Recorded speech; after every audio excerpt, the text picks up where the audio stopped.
Ladies and gentlemen, boys and girls, welcome to Bigfoot Zone, ECBRO. This show is a collection of tales by individuals who have had personal sightings, encounters, and interactions with these elusive creatures. Stories from people of many ages and from many backgrounds.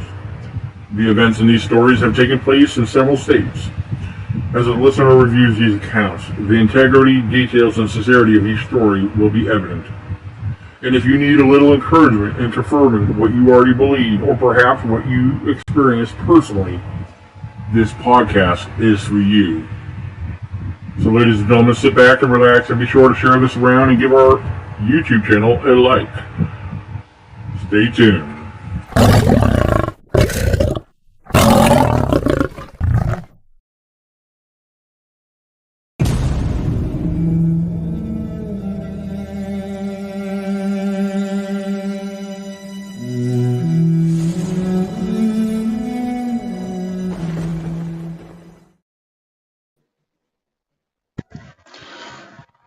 Hey everyone, welcome back to another episode of Bigfoot Zone, ECBRO. We are live, and I tell you what, we have a special guest with us tonight.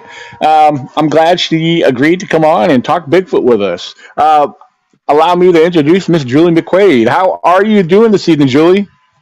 I'm good, thank you. And thank you for having me on. Oh, absolutely. Correct me if I'm wrong. I believe you mentioned this in a chat. Did you say you've never been on a podcast before? No, I have not. You have not. Okay. No. Okay, so this is the first time, huh? Yeah, this is my first time for doing this. Okay, I hope you're not nervous, because there's no reason, no need to be nervous whatsoever. So I'm a tiny bit nervous, but it'll be okay. Okay, well, we got people on the live chat right now. They're all just checking in, saying hello, and all that good stuff. At some point, we may possibly have questions. Sometimes we do get questions from the audience, and I'll try my best to address them. So I wanted to start off. Let's get a little history on you, Julie. Now, you are a resident of Somerset, Pennsylvania, or? Yeah. Somerset, okay. Pennsylvania. Okay, very good. Have you always been from the Pennsylvania area? Yeah, I've always been from the Pennsylvania area. I grew up here, but then I moved out to, I lived in Missouri, and then I lived in California for about 13 years, and then I moved back home so I could be with my family. Okay, very good. Yeah, I guess that's a big part of what kept me here in Virginia. I mean, yeah, I got family up north. I got family all the way down south in Florida. But, ever since I was a young kid, like 11 years old, when we first moved to Virginia, well, for one thing, it's like Virginia grew on me. I mean, the mountains, the valleys, I mean, it's beautiful here. I mean, the outdoor life has always been a big part of my life, even from up north. And then I got so much more involved down here. So, yeah, I mean, Virginia has been my home. It's where I grew up, pretty much, So, so I'm sure, yeah. Right. Absolutely. So now, we're here to talk about Bigfoot tonight. I know we got some experiences we're going to get into, but I have to ask, how long have you been involved with Bigfoot, or your interest, or whatever? You could take it from there. Oh, well, I mean, I've been interested since high school, and even when I was in California, I wasn't really involved in any like boots on the ground type organizations, but I always watched the podcast. I sewed a lot, so while I was sewing, I would watch the different, well, not podcasts, but YouTube channels. So I've been doing that since 2000 and I want to say 14. And in high school, I would read books, so I've always had an interest. Absolutely. I'm glad you mentioned that you read books. No, well, let me specify on that, clarify on that. When you say read books related to Bigfoot and cryptids, pretty much? Yeah, cryptids. Let's see, and just kind of mythological things, but Bigfoot's not mythological, but it just kind of tied into when I was in high school. And, right. Bigfoot and Mothman were my two go-tos. I like that. Oh, yeah. Yeah, Mothman, yeah. I've had a lot of people ask me about Mothman. I guess you could say I haven't given a lot of thought Although there is there's alleged sightings that put the legend into on the books. Yeah, We got Mothman festivals. There's all kinds of other Mothman events, and there's all kinds of Mothman merchandise, just like there is Bigfoot and right, werewolves, and right. so Yeah, um, that's something I would really love to find something a little bit more. I mean, for me personally, I would love to find a little bit something more for me to get more on board with that. I guess more yeah, interested. yeah, Um, kind of like how there is with me and Bigfoot. I mean, Bigfoot's been a passion. It's something that grew on me ever since I got involved, and so it's been very rewarding. I think Um, Bigfoot is a little easier to kind of get your teeth into because you can actually go out into the woods and you can like I have that Bigfoot sightings map for PA, so it has pins, so you can actually tap on a pin, and if you really wanted to, you got a GPS location to where you want to go, so you could actually go and look around. Like Mothman is a little harder to do, it seems, you know. yeah, yeah, I can see that. Yeah. Well, let me ask you: the Pennsylvania Bigfoot map that you have, is that something you started, or is that something that you have access to, or? Oh no, no, it's there's a website. Oh, I'm nervous, so I can't think of it offhand. But it has all the PA sightings that are recorded, and Okay. you bring your GPS up, and you'll have pins of where you can go. Like I have pins of like if I want to go to Mount Davis, there's a sighting right by the tower, so I can tap that pin, and it'll give me directions, so I can go out there and check it out. Oh, nice, And I nice. think they do have it for it's nationwide, but I just have the PA one. Right. Now if you're in Somerset, Pennsylvania, right below Somerset, is Bedford, correct? Like Yeah, I guess it's to be more kind of, yeah. specific. Okay, like Mhm. Shellisburg, Pennsylvania. That's not that far from there either, right? I don't think that it Shellisburg, is. because see, like several years ago, I spent a couple of months in it's Shellisburg, Pennsylvania. I believe it was. I want to say it was Bedford County because Mm-hmm. I know Bedford is like was right next to Somerset. Mm-hmm. I mean, from what I recall, it might be a little different. I don't know. Maybe it was on like I don't know what side, but I mean, over the years, I learned I didn't realize like okay, that area was not far from what's the other one? Chestnut Ridge. I guess that's closer to you. That Oh yeah, Chestnut Ridge is like half an hour away from me. It's pretty close. okay, And okay, there's been sightings like up in Acme. There's sightings up in Acme. So okay. yeah. Absolutely. I know I've actually I've heard other stories from other people that shared stories that they investigated. I was actually shared a firsthand an account one of the times I was up there visiting. Um, so yeah, the Chestnut Ridge area, yeah, that seems like to be a hot spot. Along with there's another location not far from Uniontown, Pennsylvania. Okay. That's actually I've heard several stories and reports from. Oh, So absolutely. Somebody on the left chat said Bedford is the county east of Somerset County. So I guess Sherry, it would be that way. okay. Yes. So I was fairly close because I Shellisburg think is in Bedford. that's my aunt. Oh, okay. So Thank she's you, watching you. Sherry. She saved me. All right. Well, very cool. Nice to meet you, Sherry. So Yeah, good looking out for Julie. yeah, she always does. All right, good deal.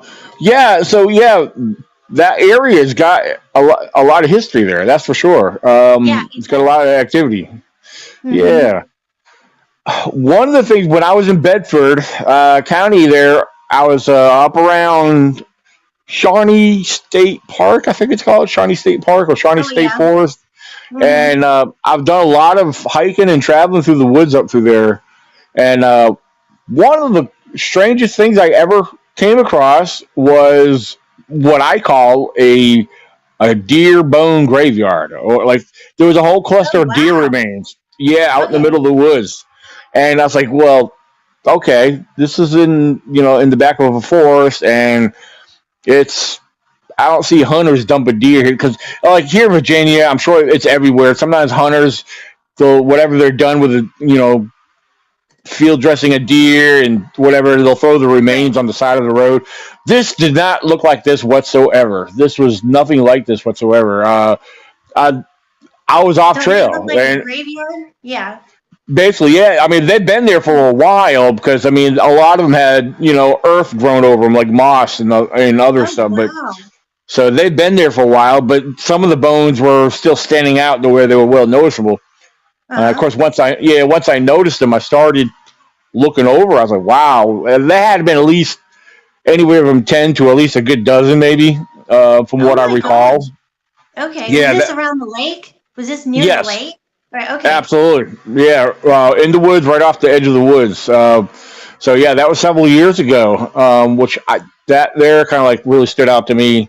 Um, there were some other things like um, I don't know around. I'm trying to remember the time of year I was. I know it was cold weather. It could have Hmm. been somewhere between January to March. I don't know, but I know it was cold weather. Oh But wow. because yeah, one of the days I hiked around there, it wasn't that bad. So like I said, it was 2 months. I got to know the area pretty well. Hmm. Um, I would love to get back up there. That's for sure. Yeah, that's a nice um, area. That's a really nice area. Absolutely. I do recall when I went hiking there, I ran out of water fairly early, and I got to the point where I was looking at the streams flowing through there. And normally I'm hesitant about that, but it was cool enough that day. The water was ice cold, and Yeah. and it was a good flowing stream. And Yeah. I took advantage of it. I had a drink, have me a little drink there, so Yeah. but I mean, as long as it's good running water, you know what I mean? You'll be right. okay. Yeah. Oh, so while it's early on the show, I do want to throw something out there, and I wanted to promote this. You are hosting a Bigfoot town hall gathering in your area. Is that correct? Yeah, it's tomorrow. So yeah, it's Tomorrow. just Okay. mhm. Yeah, it's the my Somerset County chapter. It's the meeting that I'm having over at Laurel Hill at the Copper Kettle Trailhead. So it's at 3 p.m. tomorrow, and anybody's welcome to come. We're more than happy to have. I'm gonna have soda, water, and you just have to and chips. You just have to bring your own seat. And we're gonna have a speaker. Bill Appel will be speaking. He is the owner of the Bigfoot Outpost at Chestnut Ridge. Oh So yeah. Okay. yeah, he's going to be speaking, and then we'll just kind of go into like a town hall session. Hmm. I kicked myself in the butt. There was a part of me that wanted to go there and visit there when the last time I was up in that area, and Maybe that's it why you hit the I'll attend button. It was like a psychological thing. You well, here it is. It was on a Sunday where, okay, because the event I was at was on a Saturday, and then here it is Sunday. I was like, well, I only have about a 3.5, 4 hour drive to get back. But then I was looking at the time frame. I was like, well, okay, from where I was at, it was about maybe between 30 and 40 minutes out of my way. And I was like, oh, that will really set me back. I was like, man, next time I said, keep driving. yeah, no, So, that's understandable. But next time we're glad to have you. So anytime you're in the area and you can, work your plans around the meeting, that'd be cool. oh, absolutely. At least try to put in, make sure I have an extra day where I can do something, because I Mhm. mean, every time I come up to these events, I mean, I get somebody or a group of people that want, like, hey, they invite me along with their group or whatever. It's like, hey, you want to go bigfooting, and we're gonna get together. And I was like, well, thing is, I'm up here for a short time. I just want to relax while I can, Oh So yeah, you know so yeah. after the show's done, I'm gonna go get me something to eat and relax in my hotel room. So that's usually what I do. Oh but yeah, I don't blame you. But so hopefully we'll get some investigating in after the meeting is what we're hoping for. So that'll be really fun. oh, very nice, very nice. So real quick, there was a question from this for me.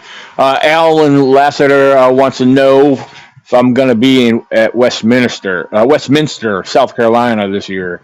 Yes, I'm supposed to be one of the speakers for that. That's, yeah, October 13th and 14th. So as far as I know, I'm going to be there. So um, I'm definitely looking forward to that. I go there every year. It's a lot of fun. Mhm. So I think they're going to throw in a Bigfoot hunt this year, which they have not done before. That sounds fun. Yeah, yeah. I'm not sure exactly how this. I haven't heard no details on that yet, so we'll see how that goes. But um, so very cool. So yeah, your meeting is tomorrow, starting at 3 p.m. And you Yeah. said that's happening at what, Laurel Hill? You said. Yeah, Laurel Hill State Park at the Copper Kettle Trailhead. Okay, very good. Mhm. So so any of you listeners are in the Pennsylvania area, yeah, definitely go check that out tomorrow, September 26th. Mhm. Yeah, start 3 p.m. Yeah, I hope you guys have a good turnout.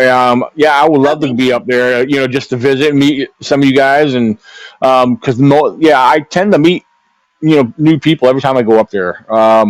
Of course, Pennsylvania, as I've told other people, Pennsylvania is like the Bigfoot groups, like the Fayette County Bigfoot groups and whatnot, Mary Fabian and some of them people. Uh-huh. I mean, they kind of grow on you. You get so Oh yeah, used to we're a seeing fun them. bunch. Oh Yeah. yeah, absolutely. I mean, it's all part of the Bigfoot family. I mean, Hmm. you know, so I got Bigfoot family on the western part of the state. I got Bigfoot family over in the central part of the state, over towards the east, and so yeah. I mean, I got friends, the Bigfoot family everywhere. So Hmm. um, Well, that's a wonderful thing, oh yeah, absolutely, absolutely. So, Julia, do you travel at all? Do you go to other events, like a little further away from your area? I try to. I was out. I've gone out to Hickory Run because I did a town hall meeting in Dunmore, and we stayed at Hickory Run just to do some investigating at Tumbling Run. I think that's out by the Poconos. It was over a 4-hour drive for me, but it was a really nice drive. So that's as far as I've gone, more on the Philadelphia side of the state. And I mean, Oh, okay. yeah, and I've gone to Yeah. Ohio because I went to the camp out at Salt Fork.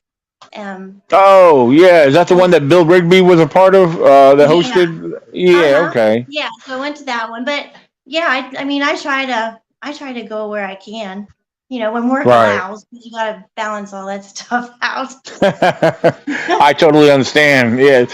One of these days, I will get to one of his group camp outs. I actually got a group camp out that's taking place next month, September 18th through the 24th. Mhm. So yeah, we're definitely looking forward to that. We got some plans involved with that expedition camp out. I mean, we're gonna have all the gizmos, the gadgets. We're gonna have all the bells and whistles out there. So, That um, sounds fun. One of these days I yeah, gotta get down. If I can make one of your camp outs, that would be awesome. yeah, we try to do them. I was just for a while. I was just doing them once a year, like usually around May.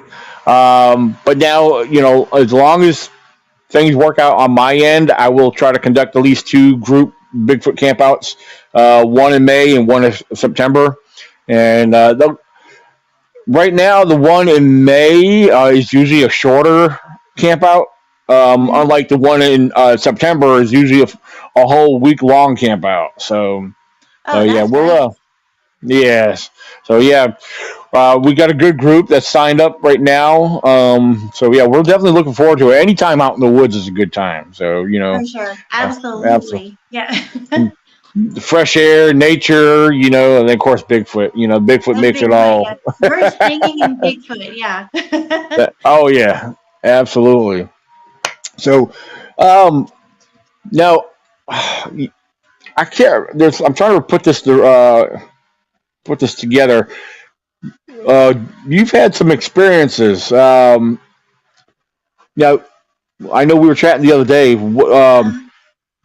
How long? Yeah, you want to tell us about your first experience and Well, what my when first it? one was when I was little. I was just little, Okay, and I mean, so this was a long time ago, and I don't want to date myself, but it was back in like '78. I was just a little girl.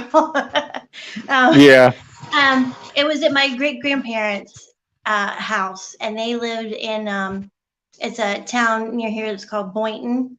It's between Myersdale and Salisbury, and he lived. It was a pretty primitive place. Like we had, a outhouse and a potbelly stove for warmth and stuff like that. And there's not much to do other than like go in the woods and play. So it was me and my cousin, and she was older than me. So I was probably like 4. She was older than me. And kind of halfway up the side of the hill in the backyard was a snowmobile trail that my dad and his cousins would always use in the wintertime. But Hmm. in the summertime, it was just a grass path. And I think that's where she was heading. And I was just following her. Well, all of a sudden, she just starts running down the hill and she grabs at me and she's like, run, run, run. And we ran to the porch and got on the porch. And when we got to the porch, I heard this like guttural half half human, half animal. I have no idea. Like I couldn't place it. My little 4-year-old mind couldn't place it. But my pap came out and he said, "You girls are gonna play on the porch today. You don't leave the porch." And we were like, "Okay." Well, it was like years later when I was watching these Bigfoot shows when they came kind of more into mainstream. I was standing in my kitchen and I was listening to the vocals on one of those Bigfoot shows, and you just get this flashback, and I was like, "Oh my gosh, that's what I heard when I was 4 years old." So Wow. that was my first one, and then I had an experience at Salt Fork. I was with my friend Renee Gerhardt. She's a wonderful lady, and she was showing me she was helping me learn things, and we went down. And we were at the handicap area at the South Salt Fork, and we kind of went down into this. It's like a cul-de-sac thing. There's no lights or anything, and she showed me what eyeshine was because we found one with her night vision little camera, and she showed me what eyeshine was. So I knew what eyeshine was, and then we were watching we went back up to the little handicap pavilion, and Mary was up there with Renee's husband, and there was just a bunch of us up there. There was a lot of people that were at the camp out went to this, and we're all watching the Bigfoots watching us from the handicap pavilion. You could see their eyeshine. I mean, it was amazing. And then my Wow. next one was when I went to not Salt Fork, Prince Gallitzin. We had a lead group camp out, and I got there. Everybody got there. I think it was on a Wednesday. I got there on a Friday because I had to work. So I got there on a Friday, and I set all my stuff up. Went on a night hike, and then that night is when it started around 1:30. I had what they told me were some juveniles come into my camp and just they were just harassing me. So that was my experience with that. Oh, wow. But So, it was a memorable one because I wasn't expecting it. I was sitting at my campfire and I was sitting out there by myself. And there was a picnic table not far from my campfire. My site was it's a smaller site. It wasn't a big site at all. So it's not really spread out. And I had a water bottle. It was actually this water bottle. It's my favorite water bottle, sitting on the end of my picnic table, and I just heard it ting, and I stood up because that was not supposed to happen. That's not. So I stand up and I hear something running away, and then I hear all this activity behind my tent. And I mean, we're all up along the same tree line at these where we're at in Gallitzin. We all had the same. Mary was here. There was an empty site. It was me. There was another site it actually had people in it, and that weren't part of our group, and they stayed sleeping the entire time, like all through this. I don't know how they stayed sleeping through all this, but they did. And there was my friends Shelly and Steve, and so we were all along the same tree line, and I guess they had been having activity there all week before I got there. But we had a group text going, and I put something out in the group text. I said, I have some like strange things happen in here. So Shelly and Steve were coming down from the bathhouse, and I was telling them what was going on. And Shelly was telling me, well, since Steve was there, it would probably kind of subside for a little bit because a male was present. Like the reason I was probably getting messed with is because I was just this lone female sitting out at the campfire, and apparently I'm an easy target. So, so So I was like, okay. And I went back into my tent. That was Steve and Shelly made sure I got my tent okay. So then they left. I get back in my tent and I'm thinking, okay, I'm just going to sit here and I'm going to watch YouTube and fall asleep. Just like, a no brainer kind of mindless thing. It'll bore me to sleep. So I'm sitting up in my tent and I hear this right beside my tent, just a thud, thud. And way up above me, I hear this just exhale. And then I hear them walk over and they're messing with this stuff on my picnic table. And I'm in the group text, texting these people. I'm like, okay, they're back and they're messing with stuff on my picnic table. I'm like, I don't know what to do. And Mary's texting me. She's like, just honk your car horn. Well, my car isn't a very highly advanced vehicle. Like everything's automatic. I don't have a button you hit and like all the lights go, because Mary had done that earlier to scare them away. Well, I didn't have that, and I'm like, I can't do that.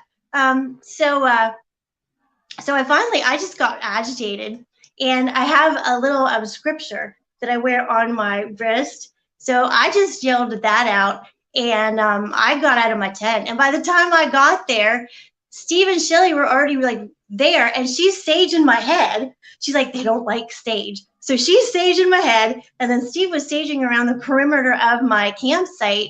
And Mary came down, and she had a spotlight, and she was just shining that spotlight full strength back in the woods. And there's just a lot of stuff going on in that woods.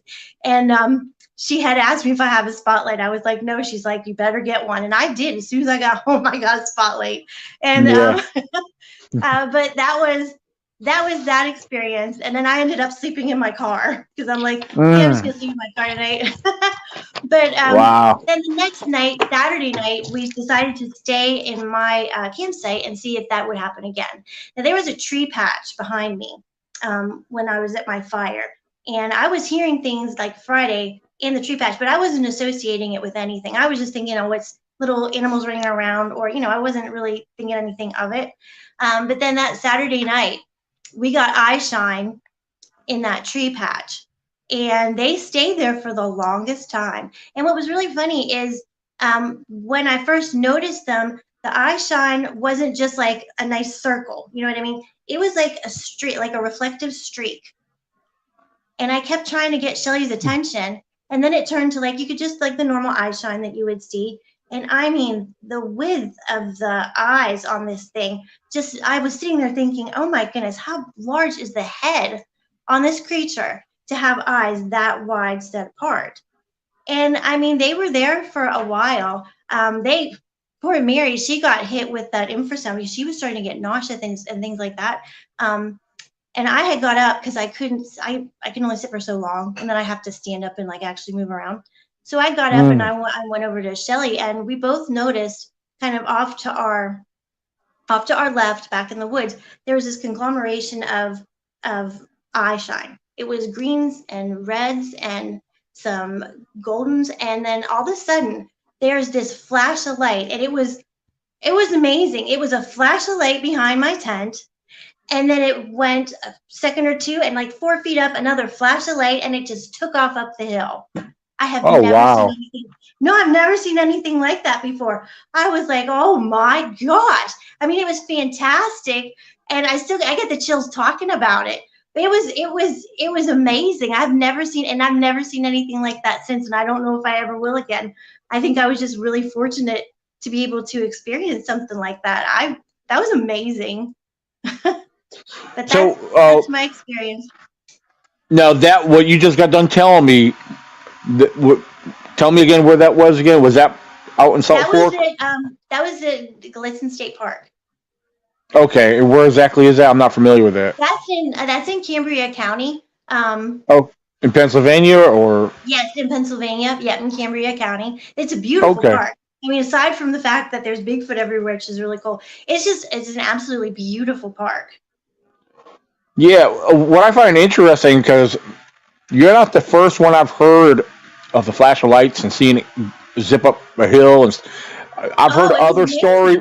Yeah, I've heard other stories from other Pennsylvania residents in other areas that experience similar things to that. Really? From what a little different, but yet similar. I mean, so I've heard of people seeing UFO spacecrafts and in weird areas. Like the general Chestnut Ridge area, and of course there's other areas a little not too far off from the Chestnut Ridge area. I've heard other similar stories and some bizarre happenings and phenomena. But that's Oh interesting yeah, that you no, shared that.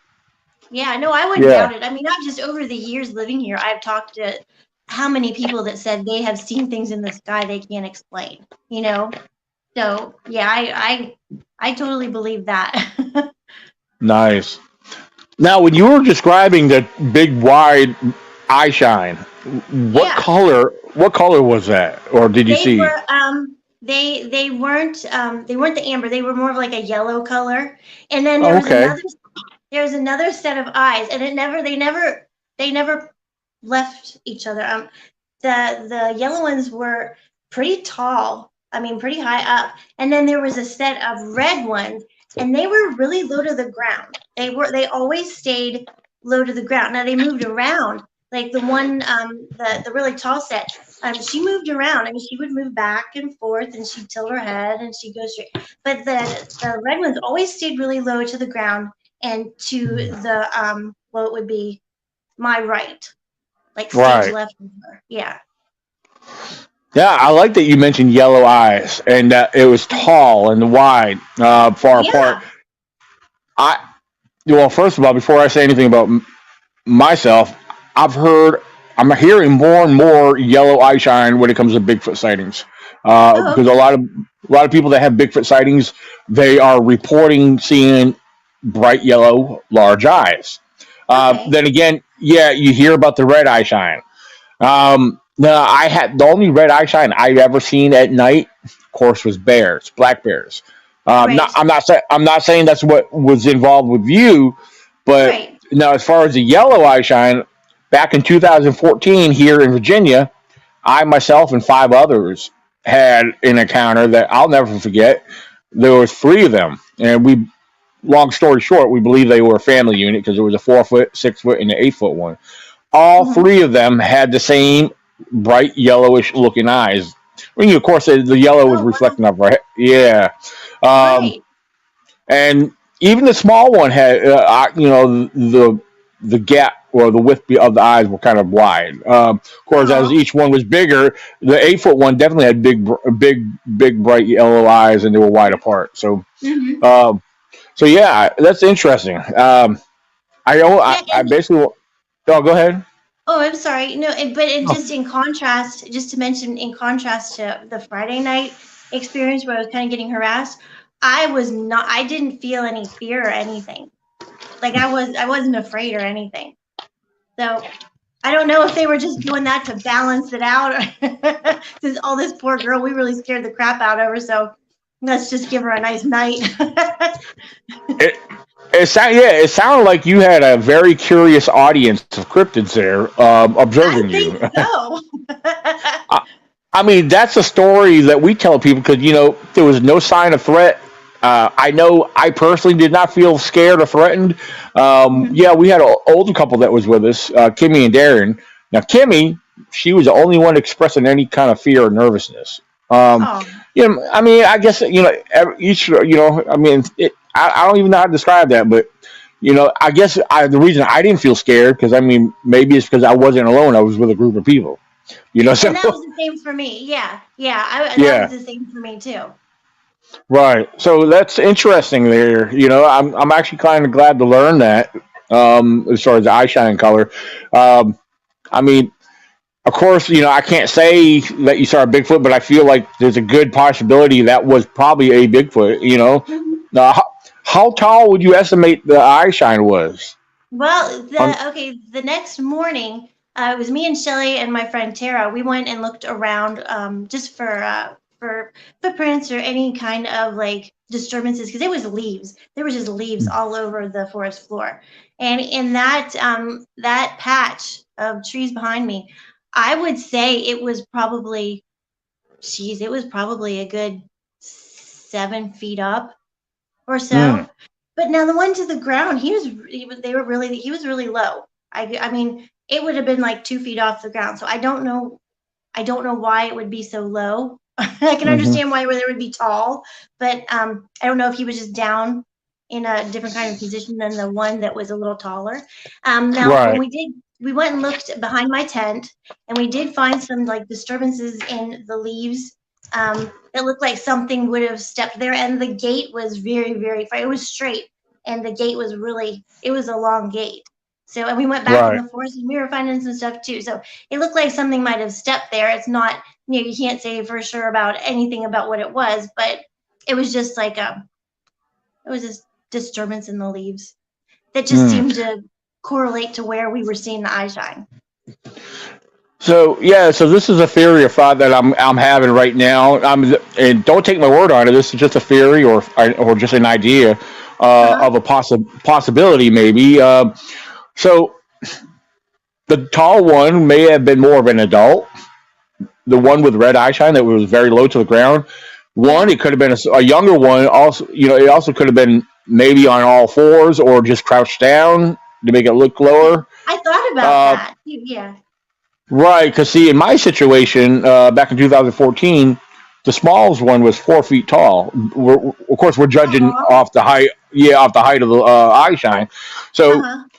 I just imagine if that was to like drop, even if it was to drop down just to its knees, that would probably be almost half of its height Yeah, like a almost. 2 foot range. Yeah. Right. So I mean, these are just possibilities. The eye shine difference. Do they have something different with their eye shine? With their because see, what gives a lot of animals that night vision or not night vision, but the eye glow. A Hmm. lot of it has to do with the lucidum tatum, or which is an adaptive trait that a lot of nocturnal animals have. Right. Now, and it has to do with the number of what they call rods in the back of your eyes. And Hmm. so there's a part of that where it's probably not developed as strong as the adults as they grow, and Right. therefore Makes they sense. could be producing a different color eye shine. So Hmm. that again, that's just a theory of thought, and a possibility. I'm not making that a fact or nothing, but these are Oh no, things I it would does make consider. it Yeah, makes sense. Yeah. yeah. So yeah, no, that's very interesting. I'm glad you shared that story. Now, in that situation, apart from seeing eye, you didn't hear no growls or no vocals, except you did mention you Well, heard like a I huff, heard like it. I heard I heard an exhale when he was Hmm. walking by my tent, and I did hear before this all started happening, kind of like behind me. Now, when they started messing with the stuff on my picnic table, I heard a bird, but it wasn't a bird. I mean, and I put that in the group text too. I'm like, that wasn't a bird. It was a bird that came from the back, right behind my tent, and it was just weird because it just didn't sound like, how a bird song just sounds organic. You can tell it's coming from a little bird's lungs. I don't know how else to describe it. It just sounded like something that was trying to make a sound of a bird. Right.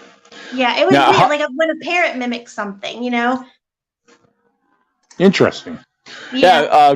just like Hike with Mike said, I see the same thing. I mean, as far as what I mentioned it earlier, the red eye shine with black bears, which is very common here in Virginia. I'm sure elsewhere too. Every black bear I've ever seen produce red eye shine. Hmm. You know, but again, I'm not saying that was a bear with a Bigfoot or whatever, vice versa. So, Right. but yeah, but it's a good note to keep in mind that if you see red eye shine at night or out in the woods, there's a possibility it could be a bear. So, Oh, for sure. but Yeah. yeah, so You want to know what's around you.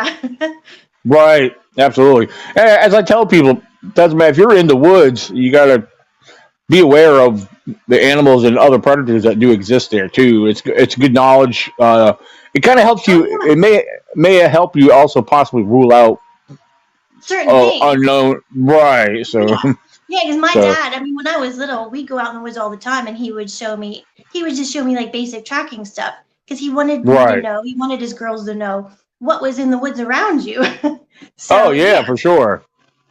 Absolutely. Yeah. Um, what year? Or, no, when you were doing the Salt Fork or no, actually no. Let me back up on that. The whole eye sign situation there, and while you were camping. How long Oh, ago it's was that? Listen. That was what was that? I think it was in June, May or June. June. We Oh, had the okay. volcano, I think. It was just this year. Okay. Yeah. Good. Wow. Very cool. Yeah. Sounds like a very interesting area. Do you know of anyone else having any experiences in that particular area that you know of? Well, I know that while the group of us were there, a couple of us had. Stephen Shelley had some had some instances. She caught. She put a recorder back out in the woods about 40 feet, and you'd have to go over to. She has the Habitat group on Facebook where she posts her findings of it. She got some really cool recordings. So it was just they got some really good research data while we were there, and she thinks that they messed with her grill. They put a piece of slate Oh, in her grill because she said it woke her up. She said it scared crap out of her. This was after I got in my car and they went back down to their tent. And she said that she could hear there was dumpsters in front of the bathhouses. Pretty high dumpsters with those lids that go up and down. They were slamming the lids all on our oh, side of wow. the campground. Yeah, they were ornery. Very interesting. Yeah. Wow. So, you have any plans in the future to get back out there? Yes. Well, of course, in the next group out, or yeah. Yeah. Okay. Yeah. Yeah. And maybe next, hopefully before the end of the year, we'll get back to Gallitzin. I loved it there. I mean, I liked hammock camp, and I have a little bit of apprehension being in my hammock all night, but I'm getting better at it now, just because of what happened at Gallitzin. But I think I'm gonna try next time I go. I'll still try and hammock camp, and hopefully I'll get the nice, friendly Bigfoots and not the ones that want to knock my water bottle around and scare the crap out of me. Right. Absolutely. Yeah. Hopefully they'll, if they do show themselves or come around, hopefully they'll stay long enough for you, and pose for you to get some footage. So Right, yeah, right. that's That would always be a really nice. absolutely, absolutely. Um, so, oh, okay. Heiko Mike said, I missed the beginning of the live stream. Where was Julie? Oh, Mike is asking, where were you camping? If you want to retouch on that. Oh, at Prince Gallitzin State Park in Cambria County. Yeah, I'm not sure where Mike's from, but yeah, her location, that is in Pennsylvania, Mike. Pennsylvania, yes. So, yeah. Okay. Yeah, there's several people on the live chat, but a lot of them were having, I was watching, just glancing over, a lot of them were having conversations amongst themselves. So, but we do Oh, have a that's good really audience. fun.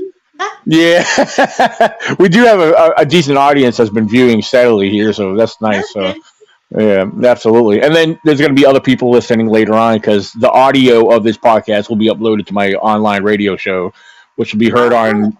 Yeah, it goes on iHeartRadio, Pandora, Google Podcasts, where any of your favorite podcast platforms. You can listen and hear these. Oh, That's that's what I've been doing on. fantastic. So yeah, it gets heard all around the world. So yeah, Oh, yeah. now I'm not nervous. Well, you have no reason to be. It's all good. You're on Okay. the live stream right now, but they get to hear the after live stream. So, Oh, okay. so, so if you mess up now, they'll hear the mess up later because I actually don't edit anything. I just upload it and send it right over because the way I do That's these, good it though. just That's good. Yeah, yeah, to keep it yeah, real. right. So, unless there's a long beginning intro, sometimes I might cut some of that out, which, on some occasions I do that, but, like, there's 3 minutes of as you heard, in the beginning before we went, we started off before we started the actual podcast. Yeah. There's 3 minutes of the intro playing.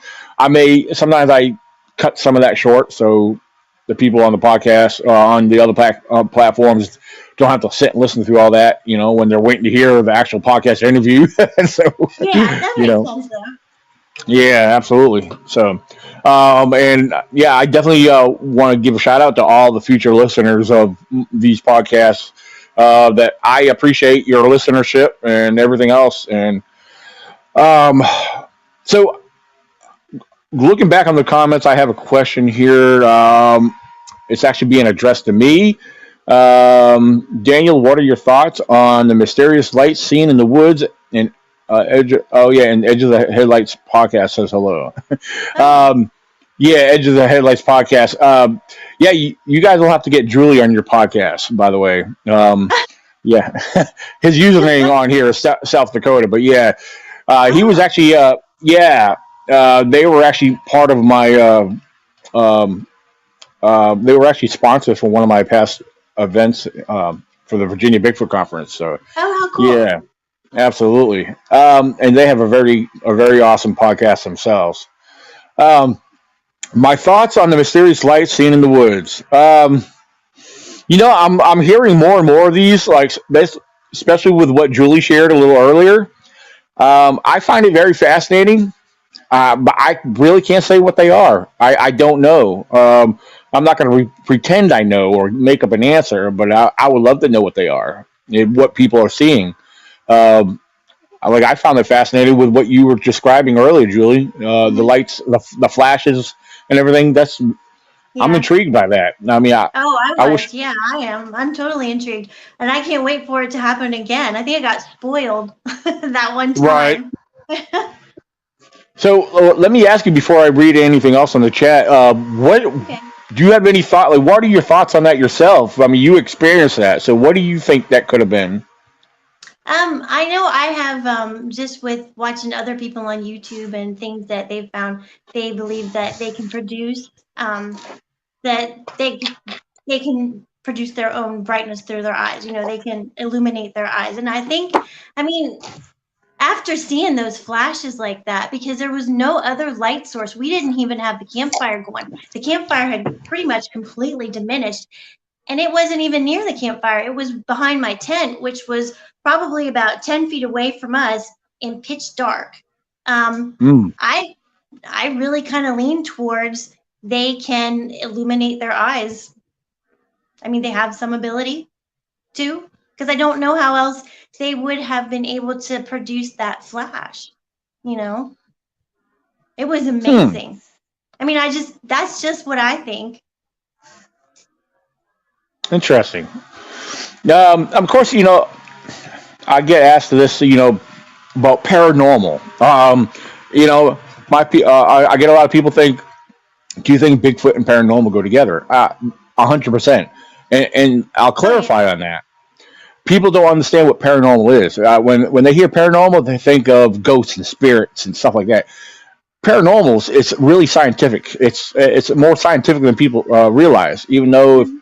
you read about paranormal, it's basically what a lot of people dismiss scientific stuff related to it.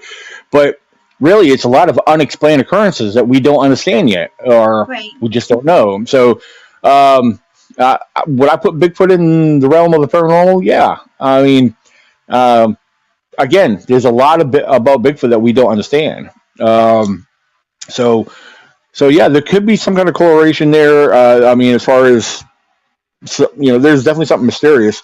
Could have been some kind of alien interaction. I mean, my thoughts on aliens, I don't know. Even though people believe in them, I'm not going to say I Right. don't either. um, you Right. know, so was there spirits involved in some kind of weird way? That could be a possibility too. I'm not going to say there wasn't. So Sure. Yeah. um, I mean, honestly, anything's a possibility because you don't know for sure. So, um, right, but yeah, I totally associate Bigfoot with paranormal activity. absolutely. Mhm. So David Lester is asking, was there a moon that night that could have reflected off the eyes? Well, we were under trees. Where I was at was Mhm. it was a clearing, and there was a lot of foliage above us, so there really wasn't any moonlight. There was a full moon the night before, um, but I really couldn't see it through where we were at. You had to go out to the dam more to be in the moonlight because we did some research at the dam, and if it would have been able to illuminate the eyes, it would have been in my opinion. or in just from what I can kind of surmise, it would have been more steady. This was a flash, like a burst of Mm. light, like a flashlight, or like a flash from a camera almost. It was Right. just a pop, and then it went 4 feet up, pop again, and then it just took off. And you could hear the twigs going breaking as they were going up the way. And two of the guys that were, I took my eyes off of them because I didn't watch them go up. I was just amazed at what I had seen right in front of me. But I guess the shine reflected off the trees going up. So Right. so if the moon would have been able to illuminate it, it would have been, to me, more like the eye shine that I had seen in the tree patch, as opposed to a burst. Like it was bright. I mean, it was a flash, but it's a Mm. possibility. That's interesting. Yeah, because I've been thinking about a lot of different things, but based off the flash and the way you described that, again, I've heard other people share and talk about similar things in Pennsylvania itself. So that's interesting. Maybe that's what Uh, Pennsylvania Bigfoots do. it might be. I mean, it's You never know. Pennsylvania. It has a lot of high strangeness. I mean, Yeah, seriously. it I does. mean, yeah. Which I'm going to dedicate some time up there in the future, one of these days. I mean, I got a lot of free time coming on my end, which I'm going to be spending a lot of time out in the woods where I hold my group campouts and where I've had experiences and found a lot of my cool stuff. But that's coming very soon. Um, but yeah, Pennsylvania. There's more and more Bigfoot groups, rising. A lot of Oh Bigfoot yeah. groups in Pennsylvania, which I'm glad to see that a lot of them are working together. That's a plus. Oh, I Um, think it's wonderful because yeah, just sharing knowledge is it's a nice thing. I think that's the right thing to do. We're right. all in it together. Like I mean, I know. Like I don't know if you know Les Odell. I have He's heard of based out him. of Yeah, really great guy. He's based out of Uh-huh. West Virginia. He participates with a lot of the Fayette County Bigfoot events and speaking engagements. And I tell you what, I've heard a lot from him where he shares openly on stuff, and he doesn't hold stuff to himself. He shares openly about different things. Um, Hmm. Even like Small Town Monsters, where they're filming real locations where real activity and real sightings took place. I mean, they're not Yeah, just out there that's to make awesome. video. Yeah. Yeah, these guys are awesome. So I have a lot of respect for them. They're just to name a few. I mean, there's others out there as well. That a buddy of mine, John Stasko, older gentleman from Pennsylvania, He's one of the ones that shared a lot of similar stuff that you shared tonight, and Hmm. Oh wow. he talked. Yeah, he talked about his Bigfoot sightings. And like I said, he's an older gentleman, and he has a lot of stories that he would be a great guy for you to chat with one of these days. Oh yeah, And I'd be interested to talk to him. That'd be awesome. yeah, share stories, collaborate together, and Yeah. all that. Yeah, absolutely. Um, so yeah, Pennsylvania again has got a lot of strangers going on there, a lot of Bigfoot activity, and a lot of other mysterious stuff going on. So definitely keep your eyes open, your ears alert, your senses alert, and always be aware of your surroundings for sure. And Yeah. then And always trust your gut. Always trust your right, gut instinct. Yeah. absolutely.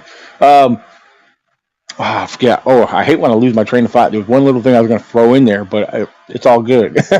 It's okay. um, Yeah, so I tell you what, we're coming down to the end here, but I want to give you the opportunity. I always let the guests share or throw anything out there that they want to share, or it can be anything before we close out tonight. So the floor is yours if you want to share or talk or tell people anything you want them to know. So Oh my you can. goodness. I don't know what to say. I didn't know I'd have to do this. Oh, okay.